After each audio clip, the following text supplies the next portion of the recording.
데살로니가 교회는 생겨난 지 얼마 되지 않은 아직까지는 좀 연약한 교회였는데 그들이 신앙으로 나간다고 하다 보니까 많은 박해와 핍박들이 줄지어서 나오게 되는 상황에 이르게 됐다는 겁니다. 그런 상황을 통하여서 사도 바울은 그들 자체가 끝까지 그들에게 타협하거나 또 쓰러지지 않고 승리했으면 하는 마음에서 예수 그리스도가 그들의 고통과 눈물과 또 괴로움 자체를 씻겨주시면서 오실 것을 그들에게 증거하면서 재림에 관한 말씀을 줬다는 겁니다.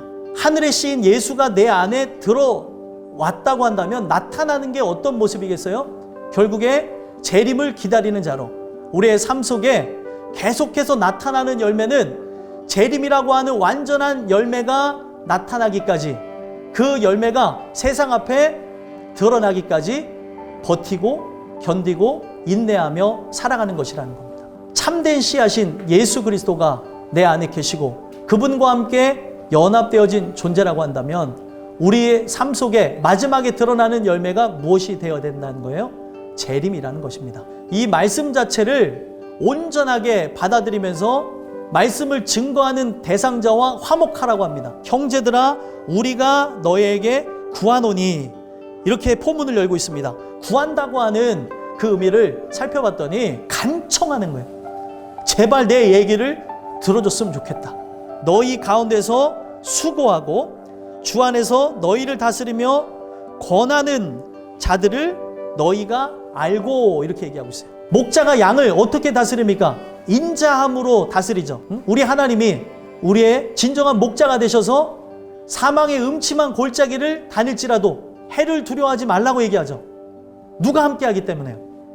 하나님이 우리와 함께하기 때문에. 그렇기 때문에 그분이 나의 영혼을 사랑해서 하는 이 모든 겉면의 말들 자체를 주목해야 된다는 거예요. 한 성령 안에서 주를 한 분으로 모시고 나가는 존재이기 때문에 그 말씀으로 나가야 된다는 걸 얘기하는 거예요. 신부가 되어진 자만 재림을 기다릴 수 있는 것이지 인간의 힘으로는 기다릴 수 있는 것이 아니게, 또 신부 되어진 자도 신랑을 기다리는 게 어떻습니까? 힘들죠. 그런 자들에게 권면을 하라는 거예요.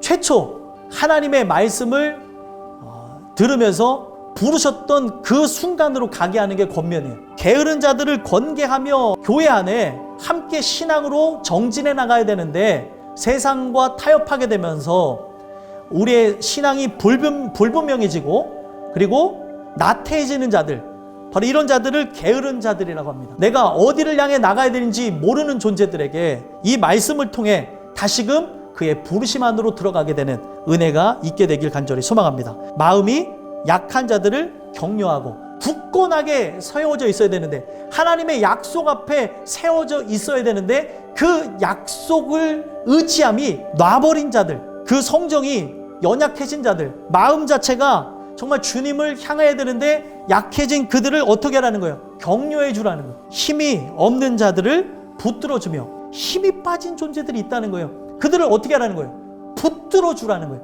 모든 사람에게 오래 참으라. 예수님이 오시는 그 날에 대해서 분명히 어떤 누구도 알 길이 없기 때문에 내 가치관과 아직 은혜를 받지 않은 사람의 가치관이 다르고요, 그리고 바라보는 시각도 다르기 때문에 저를 불쌍히 여기면서 함께 천국 가고픈 마음을 가지고 그 인생 자체를 함께 참으면서 인도해 나가야 된다는 거예요. 이게 왜 필요한 겁니까? 우리를 누가 길이 참으셨어요? 하나님이 길이 참으셨잖아요. 그렇게 일으킨 자들로 하여금 어떤 메시지를 주라고 합니까? 항상 기뻐하라, 쉬지 말고 기도하라, 범사에 감사하라는 메시지 줘요. 이게 인간이 할 수 있는 겁니까? 할 수 없는 겁니까? 할 수 없는 거예요. 이 할 수 없는 것을 하라고 하는 걸 토대로 해서 내가 누구와 연결되어졌고 누구로부터 힘과 능력을 공급받고 살아가는지에 대한 원초적인 질문을 하는 거예요. 기뻐하라라고 하는 이 의미가 은은히 행복감을 느끼다. 이 은은하게 행복하다는 단어를 적은 이유가 뭐예요? 행복이 끊어지지 않는 거예요. 향기가 은은하게 나는 것처럼 이 행복이라는 게 끊임없이 나가고 있다는 겁니다. 그러면은 이거는 어떤 거예요?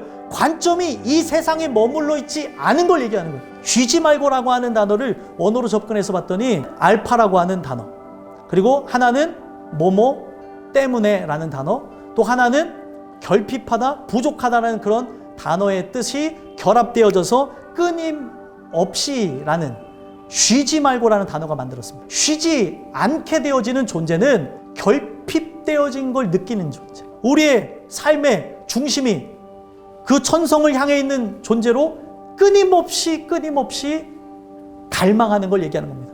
긍휼을 구하는 것. 범사에 감사하라. 감사라고 하는 건 두 단어가 합성되어져서 만들어진 언어라고 그랬어요. 좋다라고 하는 말과 은혜라고 하는 단어. 좋은 은혜를 받은 자의 삶의 충만함이 드러났을 때 드러나는 게 뭐예요? 감사예요. 입으로 흘러나오는 감사. 재림을 끝까지 참고 인내하며 기다릴 수 있으려면 성령을 소멸하지 말아야 된다. 이 소멸이라고 하는 거, 소멸하지 말아야 되는 게 무엇인가 하고 봤더니 기름이라는 거예요. 기름. 슬기로운 5 처녀가 준비하며 있었던 것은 단지 기름이 아니라 그 기름을 통해서 뭘 얘기를 하는 거예요? 그리스도의 의를 가지고 있었다는 거예요. 예언을 멸시하지 말고. 성경은 마지막 예언에 초점을 두고 있습니다. 마지막 예언이 뭐예요? 예수께서 반드시 다시 오실 거라는 거죠. 그 말씀을 여러분들이 끝까지 믿고 의지하고 나갈 때 오늘날 어떤 환경 속에서도 기뻐하고 기도하고 감사할 수 있다는 거예요. 좋은 것은 취하고 악한 것, 나쁜 것은 어떻게 해야 돼요? 버리라고 얘기합니다. 여기서 말하는 좋은 것이 뭐예요? 성령. 바로 성령을 통해서 얻게 되어지는 은혜. 그 은혜를 계속 취하라는 거예요. 이것은 범사에 헤아려 삶 속에 그 어떤 부분에서도 다 취하라는 거예요. 성스러운 것과 그리고 상스러운 것을 구분하지 말고 우리의 세속화되어진 세상 속에서도 어떠한 자그마한 사건과 사고, 일들 속에서도 주의 은혜를 헤아려 보라는 거예요. 악은 뭐와 연결되어졌어요? 죄와 연결되어졌고, 죄는 관영하는 습성이 있어요. 퍼진다는 거죠. 그래서 그 모양은 버리라는 거예요. 재림은 분명히 열매로 드러난다고 했는데 나의 믿음의 그 씨앗이 10년 가운데 뿌려져서 오늘날 기다리는 성도의 그 자세의 모습으로 살아가고 있는가? 여러분들의 삶에 고난과 고통이 가중되어질수록 재림을 대망케 되어지는 주님의 권속들이 되시기를 예수 그리스도로 간절히 소망합니다.